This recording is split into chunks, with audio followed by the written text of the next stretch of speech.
ఇక్కడ చూపిస్తున్నవన్నీ నేను 30 మినిట్స్‌లో చేసేసానండి. ఇవన్నీ కొంచెం నైట్ ప్రెప్ చేసుకొని పడుకుంటే మార్నింగ్ లేచాక చకా చకా మల్టీటాస్కింగ్ చేస్తే ఎందుకవ్వదండి బెట్ట.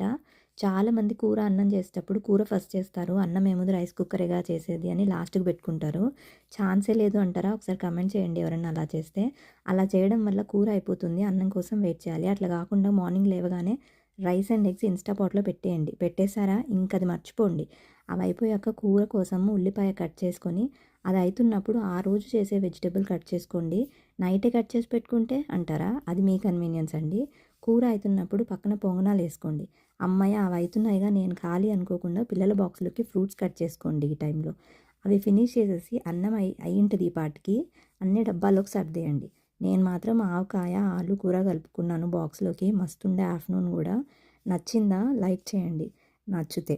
ఇది ఎవరికన్నా యూజ్ అవుతుంది అనుకుంటే షేర్ చేయండి వాళ్ళతో మర్చిపోకుండా. ఈ